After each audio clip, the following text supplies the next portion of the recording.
excited to greet you once again in the lovely name of our King, our Lord and our Redeemer, Jesus Christ. It is a beautiful morning and a wonderful time once again for us to share and to bless the name of Jesus Christ, our Savior. Amen. Hallelujah. Ia le ali'i whamanuina lona suafa ono lana tau singa e loto soifua. Ia pe foi mo le mātou ola le o tātou to e uri manuia mai ai. Ia le nei foi tai ao ma le nei aso whaopopo i aso whaitau o loto soifua. Ia pe foi i alo mātou ola. O le a mataria foi tātou por kalama i le tatalo i le nei tai ao. Nganga pa iae mātou whanono manuia te oe le nei foi tai au fou ma le mātango fie. Wā lava le nei foi whamoe moe le nei mawhtanga ma le nei por kalama. E pei ono mātou whatino ina i tai au te tasi. Ia e le mwhauna ato toa ma le leisa mātou ngā luenga i whai pe au noa ma lau whau unga i lunga ia i mātou. Me le mātou te wala awai ma le ngang whaalo alo fio maia i o mātou loto. Te whapa ia fo i le nei au au nanga. Ai mai se nei au wala so ta inga o mātou whangaina. A wā le whaasoa ina o le tala le lei a lo malo. E le ngata mo i mātou. Ai mo le au pa ia i tu e fia o le ralolangi. O ma whai ona maua mai ai le nei tau tua. Ia sau ina i mātou le toto te mai māmoe. O la wapi lau angelu le mea nei. Ia i ue le nei mawhatanga i le manuia ma le fia. Fo i le vi inga ia te o Yesu lo mātou wali. Lo mātou whaola. Amen, amen. Ja, het had ook een pisse via. Pisse was ona ori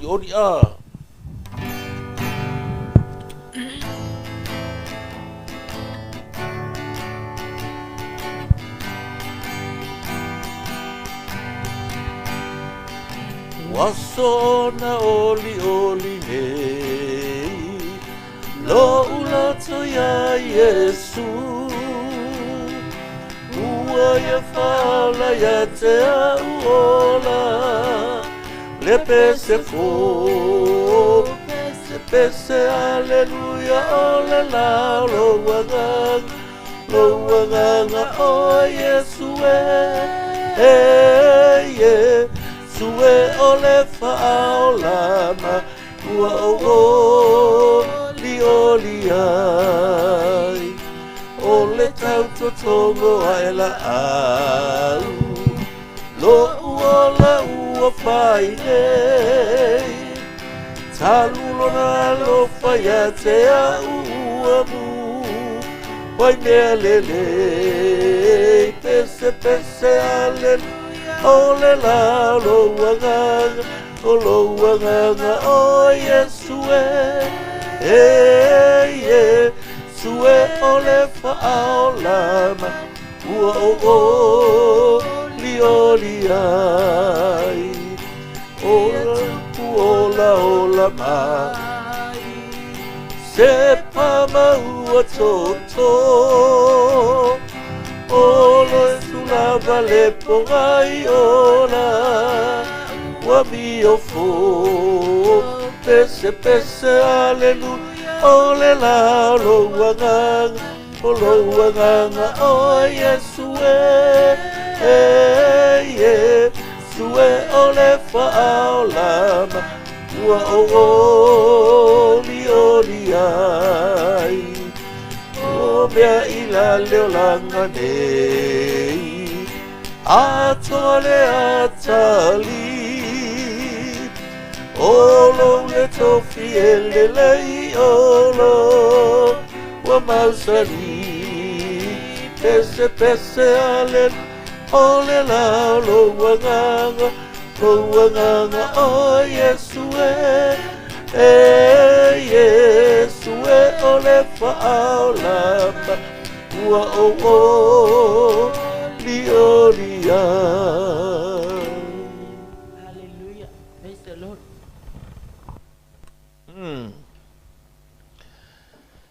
Ia, ua whatumina le nganga i le oli ma le fia.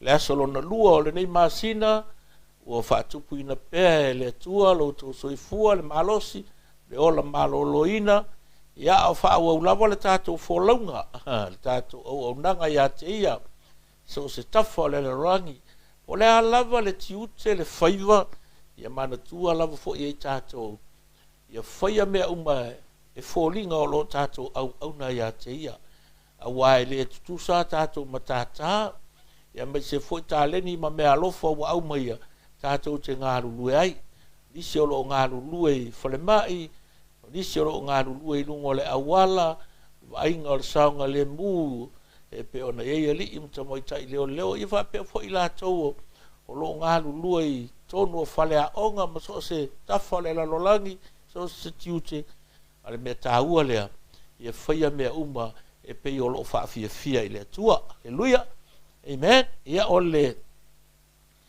tātou, tau maftanga whale a nganga i le nei tae au a o, so mai pea ia le nei tala noanga pe ona masani ai. Ia le ngang fia lava lea ma le te talo.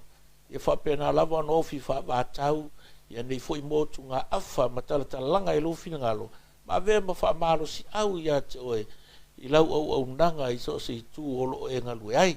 Nei la tae au, fia whaitauina mo oe ia le tusi a le profeta Sapakuka, Habakkuk, chapter 2, verse 2, ai o manatu te whaitauina mai whai upu mua i le whai upu e tolu o le ngana whasaha moa e whapelo na whaitauina Sapakuka e lua whai upu mua o le whai upu e tolu o te tū i le mea o te leo leo ai o te tū fo i au le olo o te wawa ai fo i ina ia o loa pese a se mea e whetalai mai ai o ia ia te au pese a fo i se mea o te tali atu ai i lau whinaunga. Tali mai fo i eova ia te au, o whapea mai, ia e tosi le whaalinga, ia e tongi i papa, ina ia mo e o ia le na te whaitauina. A wā o le whaalinga o tuina mo aso, mo na aso o tupo ina, ai tautala mai pe ao o i le unga, e le pepero lava, e ui lava ina tuai mai, a ia whataritari pe iai, a wai o mai lava e le fatu ai mai. But I read you just the verse 2, the second verse from the New King James Version of Habakkuk chapter 2.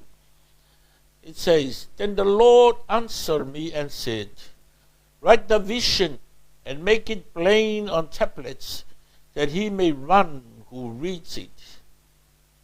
Write the vision and make it plain on tablets, that he may run who reads it. Amen. Lau tūla le tautalanga mo o le tai au ni whape. Vision generates vision. Vision generates vision. A whasamo ngā whaingofie. E whaanga ioie le tō whama mau. Le tō whama mau. O perfutanga lea, o le upule na ave le tua i le loto le ana au na o Sapakuka. E vavalo ai mo le whaatafuna ina, po le wha umatia ina o kaletaia. Ia, mantua foi o kaletaia e i le mele ia i tonu teimi nei ia le tonu o Iraq, o i Papenonia, mantua o apela amo, na sau mai nai le nuu ngā ta o uro i kaletaia. O kaletaia la ia i tonu nunu le uro, sa nofo i apela amo. Le na wala awina ai le tu e alu ese, sa o e alu anga i le mea la fasino atu ia te ia. Ia le na tau nuu ai le ta ua ne o kanana, sa ta ua o kanana, le o ta ua le teimine, le o nofo i e tangata Israel. Ia o le fonfolanga, ma le whamaunianga, ma le finangalo le tua, ina ia whapenao na iai le, a mata ina alo na nuu o ni tangata o whiwhiria e mo moli lo na finangalo i tawhai fio le larolang ina ua sila mai o ia wa ese le kulanga ua ia i le larolang tanu mai le taimi o noa mato e afu a ina le larolang i fau o sila mai ua ese le mea o ia e mantua fwe tātou ni tae ao o lo tātou au na i se atua o mea fau. It's never too late to start again. Se mea e le tua. Le alava le mea sila mai le tua o wha le tonu i lo ainga, o lo ainga i le malo i le atunu o le kalesia. It's never too late. Ele tu ai. Ele o se mea whaale tonu. Le koe a maka inga o se mea o whaale tonu. Ua lelelei. So se mea lelelei. So se mea whaale kunga. Aua ngei musu. Aua ngei aunga kā. Aua ngei fiu. Aua fo inge i lefia fia kako. E koe a maka lelei le mea. Ele whaava vau i pese. O ngā lelei se mea i o kako ua langa o le tangata e. Ele le ngei, whare kong kai au, e ia kai me whesuia inga ai. Ale me le tātou te whawhetai e le tātou atua. E le kai ku usaunga o inga e le atua se mea. Vai wha se lau tau sanga e tu sai maritare tu ispaia, ngai ei ka ngaka e pelu ai kupito. E na sila mea le atua ka ngoa kua apa koe au mai aka ngaka mai koe a maka le mea le nga whai e a apela amo e a maka i oi kanana. Amen. O talala lea o le whaimei o le atu sa pakuka i luma ma wa ai atu i le atua. O le ka ua le upu leo le whinaunga. Whaimei o lana whinaunga. O le stasi na whasamo o le upu intercession. Intercede. O lai whina watulo na loto. Mo le nuu le teimi lea na whata whea. Ai sa welo la le upu lea whaimei. Ia tusi le whaalinga. Ia ona o le upulei le ngana peretani o le vision. O le whaalinga o lona whaaperetani o le revelation. Something to reveal. Ia ele o a whaina fo i la le whaasamoa. Whaina whaasamoa ina i sesi taimi le upulei o le vision. O le whaalinga. E tusai o le uinga o le upu o le whangaina. E tusi le whaalinga. Ia e tongi i papa. Ina ia mo moe o ia le na te whaitawina. Ia le foto e mai ngai me voi o tablets le ka ko ke fa nga inga le ke fero roi mo e pesa o computer voi ke le agure ke fo o le design nga wole vanga ia sola le sa fa ia me wa nga kusima a voi ia fe au ia sola kusi me o le tablets la mai ina ia mo moe o ia le na te faitawina o fa makala inga le upule o le mo moe le vueta o le ngana peretani runs o lo fa matala ina ile winga o le fatele vave fatele vave o na halu e fa matala le fa alinga le wa au mai le tua i tangata mai kau mai e ser ka nga speak ya ile nga le tua e ser ka nga momo e mar fa alinga e ser ka le ave ya ile fa alinga sapakuka nga review ye le tua nga faailo ye le tua le to fa ma po le faalinga o nga kusi le fa ye kusi i lunga o le papa ma o nga ka mo ele o le au na po ai lava e alwe fola ku ka ngaka le mele la kupu maka wa ku ele ka lai alwe fa makala ku ka ngaka o le winga la le mele tu fa matala tu i le nei ta ha mo pe o le autu e whaanga i oi e le tō whama mao, le tō whama mao. O le manu lau ti o i lau loto. O le tō whama mao o i lau loto. O le mea watu ina i lau loto. E le ma whai o na ato o toa i lau ngā lue ngā o e peke whai ngā o. E mga o mia le skangaka. E mga o mia i skangaka. E help out ia ki oe. E ma whai fo ina e pasi atu i lau whanau. Le mea la watu ina mai lau loto. O na ngā lulu e whaata seila ia.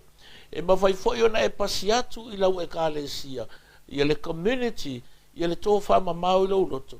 E whaanga i oi foi, e le tō whama mau atu ina i le atua i o lato loto. Amen? So se ngā ruenga lava i ko kongo o le Rolani, kampangi whala popokonga e kālesia. E o lava i le āinga. A le eise teamwork e ngā lulu e whaakasie. E le mawhai o ngā kingo mai. E ese makafa yo ia kangaka e ngā lulu e ai. Ai, o le wha moe mau lunga, ina ia tino le mele watu ina mai, o le winga la ale tala. E ese le ngā luenga le lima, ese le vai, ese le maka, ese alako function, ese alako revelation le ngā au mai, alako portfolio le ngā au mai. A o le wha moe mau lunga, ia maalosi le kingo, maalosi le e whape ngā fua lai to tono le au nanga tātou. ai ai se kai me ke vai ai ia ngai vini le le skanga kale e fa malosi mai ai fa pela o o le tai o o le tama ma le tinai tono le ainga e kai me mga mi to sang ia nga ko le fana a pena fo i tono le kalesia ai ai se me wa le ato to i fa fe au ia na vala au le kalesia e fa pena i tono le malo o le pale mia e kaunga mga mia nga miska fa i pule ia o tangata umala we o le matanga luenga so se e kasi le mera nga luenga ia pate ese function agaka o le winga nga le upu vision generates vision ele ato atoa ele mafai ona fai to sia se vanga na u nga lulu fa tasi tangata ese ala tato mata fai yoi pato le fa mo ma walunga ia nga yoi fa tasi tangata uma mo le vi inga o le tu pe on fai mala apostol man tu tale la apostol e nga lulu mea uma e nga lulu fa tasi mea uma mo le lei o wa vala awina i le fa mo fina ngalo le tu everything works together all people works together for the glory of Jesus Christ our Lord and Savior aisia langa o ia le na maliu lungo sa tau na mafu ai ona fa sa lo toina oe fa sa lo toina tatou na mo ai le avanoa e tatou te ola fia i le lalo langi nei mo fo i le avanoa e mafai ona e alofa i le skangaka mo fo i le avanoa e mawhainga e kari konguinga i le skangaka awa anga le se anoa nei le toto Yesu Keriso ele nga o Ukraine malusia kau ele nga o ele uma kau e kau alunga lua lunga kolu lunga falunga le lope o marike minge wa fas o mo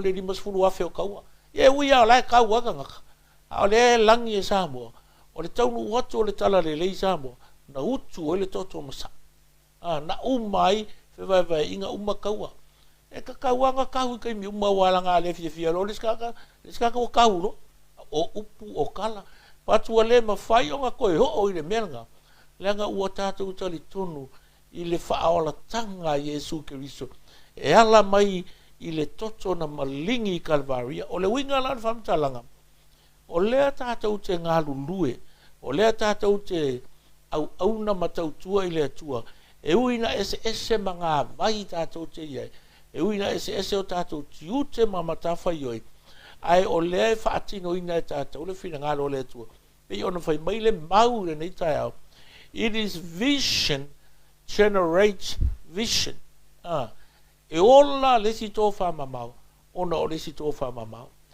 e whaatau uina e lesi moe mitinga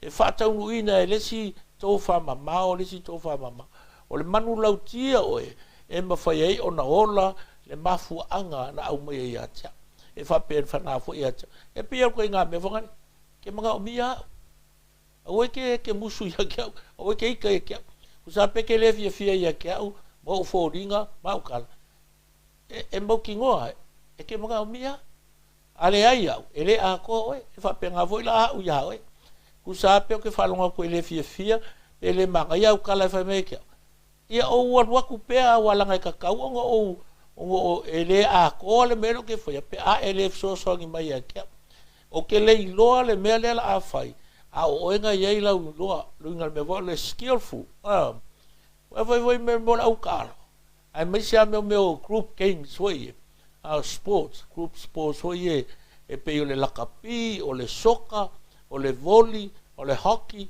ma basketball kalonga uma va penga e ko forga ka molonga kulanga e ko forga ka molonga kulanga ele mo fa ka le ku backline in terms of rugby o ngalaku ka alo lumbar forwards no ele va foi ka kala lumbar forwards so ka alo ku ole backline au ka ngaka umai ko kongo le au e ngalu lue fa kasi ese ala ko vision ese ala ko portfolio ese ala ko kiuke mala ko responsibility i ko kongo le au a ngalu lue fa kasi umma mole manguia ole au pa penga umma le finga ngalo le tu le au ma ai alu le kongo le malae ke le o mam la mai lau me fai what a waste What a waste.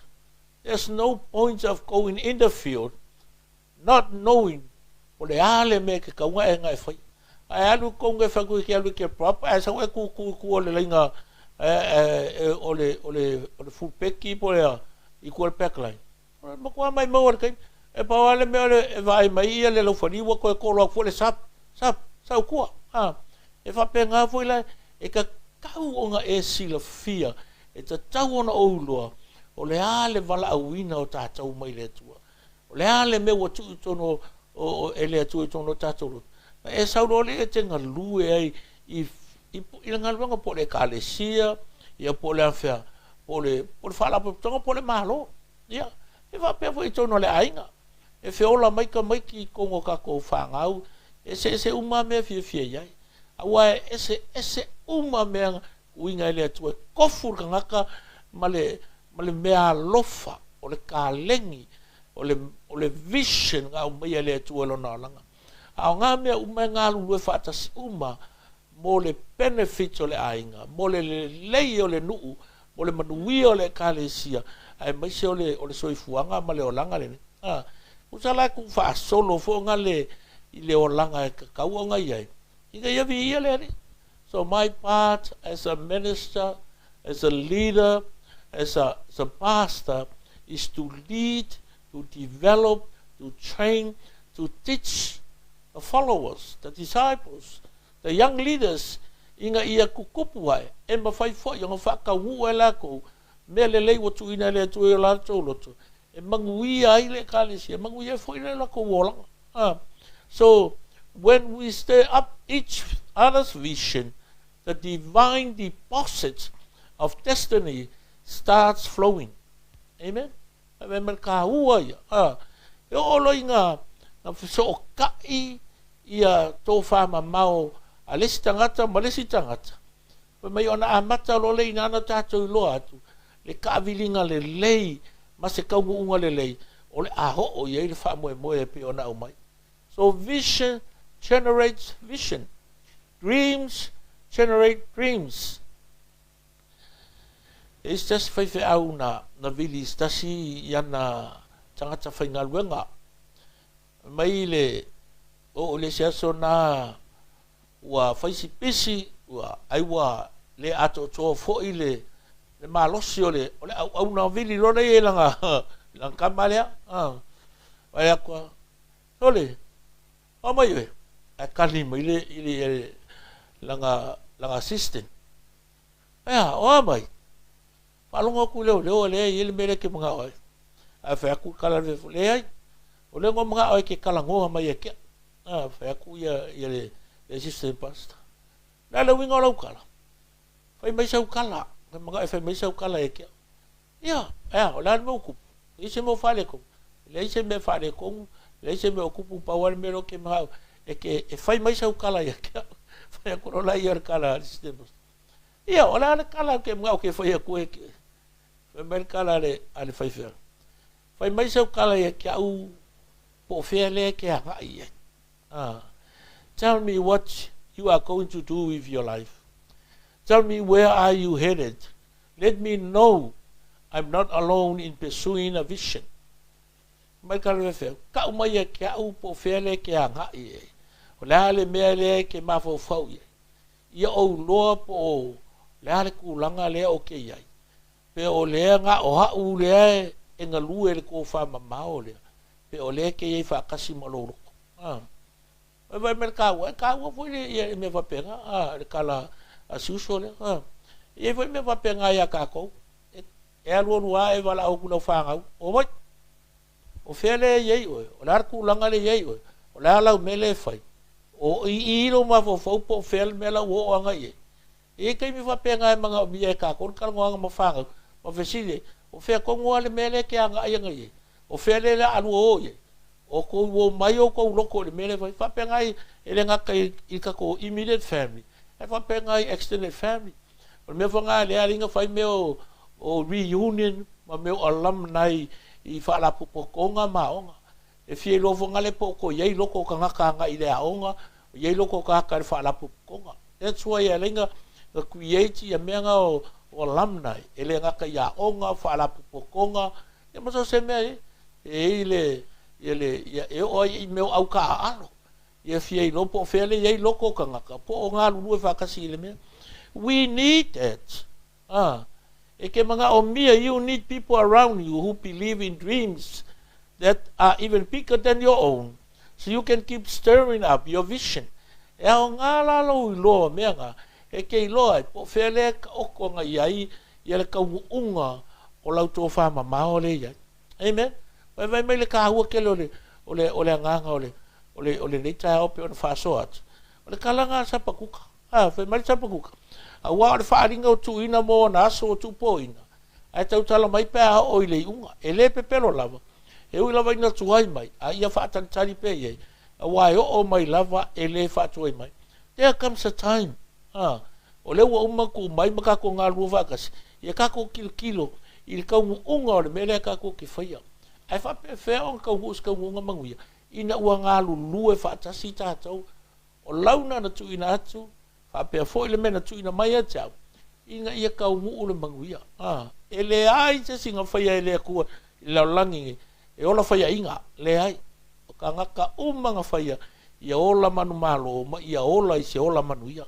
E vea whapena le nganga o le nei tai au. Ia manatua i lau whina ngalo. Ia matua i lau loto. Au ai ke whianga rua ko kasi. A person of understanding will cause your dream to rise from that deep well within you and will help you and make real progress towards your vision. E mawhai e les tangata.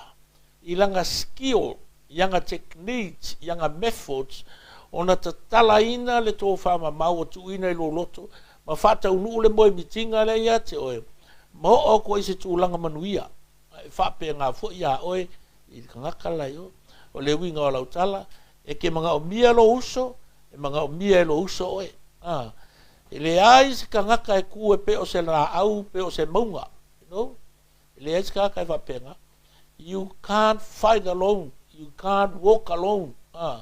E mawhainga kupu le meanga. I meo aki whanga. O meo movie. E o mga pue koe. Mai koe pue. O mai koe pue. Ai le mwhinga kupu soi fuanga leo ka kuola. Langa ele eise kingo ngā o se lima. Ele eise kingo ngā o se vai. Meanga ele anga lo le maka. Ka unga whai le si maka. Wha lei le maka lea. Inga ia whapalengi. Whape nāla lea nganga o le nitai au. Peo na whai mali tato utu. Vision generate visions. Yang ale mai le tua fa manuia i lo fina ngalo mo lo loto le nita au. A fa au nanga i so se matata so tute. I fe lava le meo e alala iai. Ina ia vi ia le suafa le i le tata au nanga. Tama fa aftai le nita au, fa aftai le ni yaso, fa aftai le ni ia vanoa, fa aftai le malosi ma le ola o fa popoina mo i mato. E fa tino i le mato au nanga. Ia awani o mātou tau tō tasi, awani o mātou whai tō tasi. A ia wha moe moe ia te oe, wa o oe o le atua le ta mā, le alo, ma le anganga sā. Mātou tali tōnu fōi, e ma whai ono mātou ngā lulu e whātasi, mo le manuia o le tō whama mau e tuina i o mātou loto. Ina ia vi ia lo suafa Yesu. Ia wha manuia i la upa ia i la tau mātou mafuta le nei tai au. Isi fo ia maua le amanoa e toi whaafonga mai moa ai i nei talatalanga. Ia anga le leila ua fio. Mātou nuu mai aso whai o le nei mai aso. Ia lo suafa. Ia a mātou te talo. Ia ua li tia lava le wholaunga. Ia ia whapena o sao mauli me uma. Ma ia i ule vi inga o Yesu lo mātou o li i mo na mātou whaola. O e ala tui la mātou te talo. Amene ma amene. Ia. Ma ulunga lava le vi inga o le atua e le futai au. Ia foi le li.